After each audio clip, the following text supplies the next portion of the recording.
कथा तीसरा अध्याय प्रारंभ। इतनी कथा सुनकर श्री नारद जी ने पूछा कि हे ब्राह्मण, आप मुझे उत्तम देवता का पूजन बताइए। तब ब्रह्मा जी ने कहा कि हे पुत्र, गंडकी नदी के उत्तर की ओर गिरिजा के दक्षिण में 40 कोस की पृथ्वी महाक्षेत्र कहलाती है। वहां पर ही शालिग्राम तथा गोमती चक्र होते हैं, जिनका चरणामृत लेने से मनुष्य मुक्ति को प्राप्त हो जाता है। अब चरणामृत लेने का मंत्र कहते हैं। ओम अकाल मृत्यु हरणम सर्वव्याधि विनाशनम विनुपादोदकम पीत्वा पुनर्जन्म न विद्यते। इस मंत्र को पढ़कर भगवान शालिग्राम का चरणामृत लेना चाहिए। शंख में भरा हुआ वह भगवान पर चढ़ाया हुआ जल अंग में लगाने से सब प्रकार के रोग दूर हो जाते हैं और पाप भी नष्ट हो जाते हैं तथा मनुष्य मुक्ति को प्राप्त हो जाता है। जिस गोमती में एक चक्र हो उसको सुदर्शन, जिसमें 2 चक्र हो वह नारायण, जिसमें 3 चक्र हो उसको अच्युत और 4 वाले को जनार्दन, 5 वाले को वासुदेव, 6 वाले गोमती चक्र को प्रद्युमन, 7 वाले गोमती चक्र को सकर्षण, 8 वाले को नलकूबर, 9 वाले को नवव्यूह और 10 वाले को दशावतार कहते हैं। जो मनुष्य भगवान का पूजन करता है वह अवश्य ही जीवन मुक्त हो जाता है, और जो भगवान को वीणा, वंशी और गान सुनाता है वह भी भगवान को प्राप्त हो जाता है। जो भगवान के आगे मृदंग बजाता है वह भगवान को अत्यंत प्रिय होता है। जो भगवान के आगे धूप जलाता है वह कभी नरकगामी नहीं हो सकता। पूजन चाहे मंत्र से हीन हो चाहे क्रिया से हीन हो, परंतु जो श्रद्धा से किया गया हो वही पूर्ण होता है। कार्तिक महात्म्य कथा तीसरा अध्याय समाप्त। कार्तिक महात्म्य कथा चौथा अध्याय प्रारंभ। नारद जी ब्रह्मा जी से कहते हैं कि हे ब्राह्मण, कार्तिक मास में जो दीपदान होता है उसका महात्म्य कहिए। ब्रह्मा जी कहने लगे कि हे पुत्र, दीप चाहे स्वर्ण का हो अथवा चांदी, तांबा, आटा अथवा मिट्टी का हो, अपनी श्रद्धानुसार कार्तिक मास में दीपदान करना चाहिए। ऐसा करने से सब पापों का नाश हो जाता है। दीपक भगवान की मूर्ति के आगे तथा तुलसी के वृक्ष के समीप, चौक, ब्राह्मण के घर, वृक्ष के नीचे, वन में, गौशाला में तथा ताक पर चाहे घी का हो या तेल का दीपक जलाना चाहिए। जो ब्राह्मण के घर पर दीपक जलाता है उसको अग्निष्टोम यज्ञ का फल प्राप्त हो जाता है, और जो आकाश में ऊंचा दीपक जलाता है उसके धन की वृद्धि होती है तथा वैकुंठवास मिलता है। भगवान से प्रार्थना करें कि भगवान, मैं आपके निमित्त दीपक जलाता हूँ।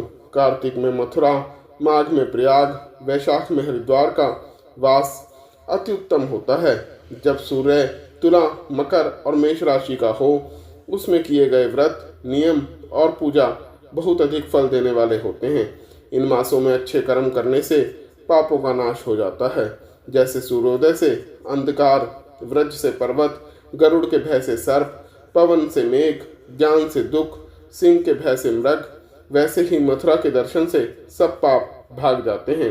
कार्तिक मास में स्नान, जागरण, दीपदान, तुलसी सेवन, भगवान के मंदिर में मार्जन, झाड़ू आदि लगाना, भगवान की कथा सुनना, कीर्तन करना सब ही अच्छे फल देने वाले होते हैं। अतः पूर्व जन्म के पापों को नाश करने के लिए कृच्छ व्रत इत्यादि करने उत्तम है। इतनी कथा सुनकर नारद जी पूछने लगे कि हे ब्राह्मण, पूर्व जन्म के पाप कैसे जाने जा सकते हैं। ब्रह्मा जी कहने लगे कि हे पुत्र, ब्रह्मत्यारा, क्षयरोगी, गुरु स्त्रीगामी, कुष्ठी और सोने की चोरी करने वाले के नाखून खराब हो जाते हैं और मदिरा पीने वाले के दांत खराब हो जाते हैं। इस प्रकार पूर्व जन्म के पापों से मनुष्य पहचाना जाता है। यह सब दान, तपस्या और कृच्छ व्रत आदि से निवारण होते हैं। अब कृच्छ व्रत आदि कहते हैं, एक समय भोजन करने से पादकृच्छ, 3 दिन सायंकाल और 3 दिन प्रातःकाल भोजन करने से अतिकृच्छ तथा सायंकाल में 22 ग्रास और प्रातःकाल में 26 ग्रास अथवा 24 ग्रास खाने से भी अतिकृच्छ व्रत कहा गया है। 3 दिन प्रति रोज खावे, 3 दिन उपवास करे, यह भी अतिकृच्छ की श्रेणी में आता है। सायंकाल में 1 ग्रास और प्रातःकाल में 1 ग्रास और 2 दिन में बिना मांगा हुआ 2 दिन तक उपवास, यह कृचार्थ व्रत कहलाता है। 21 दिन तक केवल दूध या पानी पीता रहे, यह कृचार्थी कृच्छ व्रत कहलाता है। 12 दिन तक उपवास करना पुराक व्रत कहलाता है। 4 दिन तक कुछ नहीं खाना, फिर सत्तू खाना या छाछ पीना, इसके पश्चात कपड़ा तथा दक्षिणा ब्राह्मण को देना सौम्य क्रच व्रत कहलाता है। इसी प्रकार 12 दिन तक करना द्वादश क्रच कहलाता है। तुला पुरुष का दान करना और गौ का घृत, गोबर, दूध, दही और कुशा का जल पीना, दूसरे दिन उपवास करना, यह क्रच संतपन कहा गया है। 3 दिन तक गोमूत्र, 3 दिन तक गोबर, फिर 3 दिन दही, फिर 3 दिन तक दूध, फिर 3 दिन तक घी गाय खाए, यह संतपन है जो सब पापों का नाश करने वाला होता है। इस प्रकार गुलर, कमल, बेल, इनके पत्ते या कुशा का जल प्रतिदिन पीने से ऊन क्रच व्रत होता है। और 3 दिन तक उपवास करके पहले लिखी हुई वस्तुओं को पीवे, जो पूर्ण क्रच व्रत होता है। यदि तपा हुआ दूध, घी, जल एक एक प्रतिदिन पीवे और 1 दिन उपवास करे तो इसे तप्त क्रच कहते हैं। जल, दूध, घी यह तपा कर 3 दिन तक पीवे और एक समय स्नान करे, यह भी तप्त क्रच व्रत होता है। इसका प्रमाण पानी 8 तोला, दूध 12 तोला, घी 4 तोला होना चाहिए तथा कार्तिक शुक्ला चतुर्दशी को भगवान का पूजन करना चाहिए। उपवास करके उस रात्रि को जल में स्थित रहे, यह पेट जल क्रच व्रत कहलाता है, जिसके करने से वैकुंठ की प्राप्ति होती है। कार्तिक सुदी सप्तमी को घी खाए, फिर एकादशी को उपवास पैतामह क्रच व्रत कहलाता है। इस प्रकार पैतामह क्रच व्रत करके दिन में भगवान कृष्ण का पूजन करे तो यह तीनों लोकों में पवित्र कर होकर वैकुंठ को प्राप्त हो जाता है। कार्तिक सुदी छठ से 3 दिन केवल दूध पीवे, फिर नवमी से 3 दिन उपवास करे, यह महेंद्र क्रच व्रत करने से दुर्लभ वैकुंठ का वास होता है। 3 दिन तक अन्न खाए, फिर 3 दिन तक उपवास करे, यह भी पत्र पंचक व्रत कहलाता है तथा इसको वैष्णव क्रच व्रत भी कहते हैं। जो मनुष्य एकम से पंचमी तक केवल दही खाए, फिर एकादशी और द्वादशी को भगवान का पूजन करे, यह यासक क्रच व्रत होता है। इससे श्वेत दीप का वास मिलता है। जो शुक्ल पक्ष की एकम से प्रतिदिन 1 ग्रास बढ़ाता और कृष्ण पक्ष में 1-1 ग्रास कम करता तथा अमावस को कुछ नहीं खाता और चंद्रायन व्रत कहलाता है। 1 ग्रास 2 तोले या अच्छी तरह से मुंह में आ जाए इतना होता है। कृष्ण पक्ष की आदि को और 14 को 5 ग्रास भोजन करके किसी प्रकार एक पक्ष में 240 ग्रास पूरे करता है, यह भी चंद्रायन व्रत कहलाता है। जो गांव के 4 स्तनों का दूध पीता है, फिर 7 दिन तक 2 स्तनों का और फिर 6 दिनों तक 1 स्तन का दूध पीता है और फिर 3 दिनों तक केवल वायु भक्षण, यह सोमपान नाम वाला व्रत सब पापों का नाश करने वाला होता है।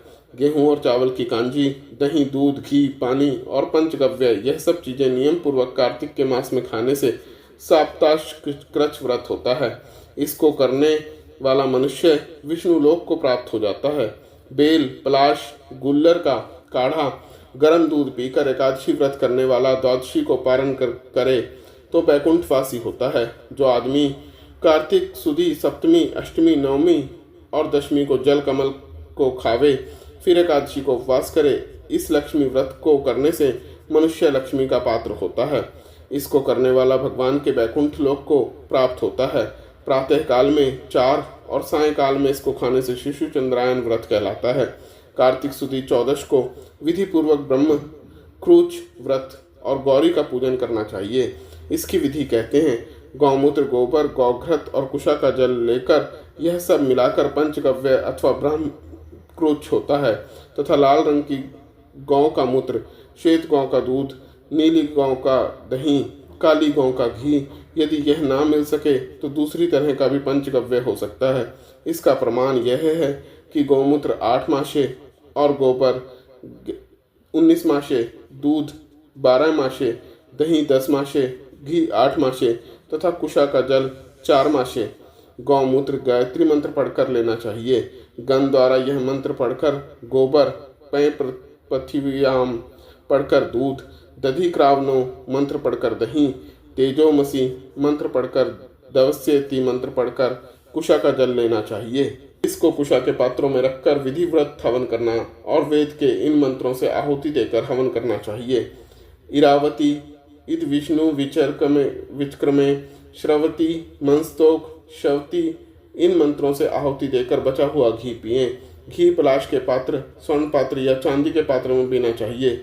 एक दिन तथा रात्रि उपवास करें। साथ ही भगवान का स्मरण करें। यदि स्त्री व्रत करे तो अपने पति की आयु कामना के अर्थ भगवान की प्रार्थना करे। दिन भर भोजन नहीं करना चाहिए। आंवला या तुलसी का पूजन करना चाहिए। व्रत समाप्ति के निमित्त ब्राह्मण को गोदान करना चाहिए। इस प्रकार इन कृच्छ आदि व्रत के करने वाले भगवान को अति प्रिय होते हैं और वे परम पद को प्राप्त हो जाते हैं। यही कार्तिक महात्म्य कथा का चौथा अध्याय समाप्त। मेरे चैनल प्रभु प्रसंग को लाइक, सब्सक्राइब व शेयर करें।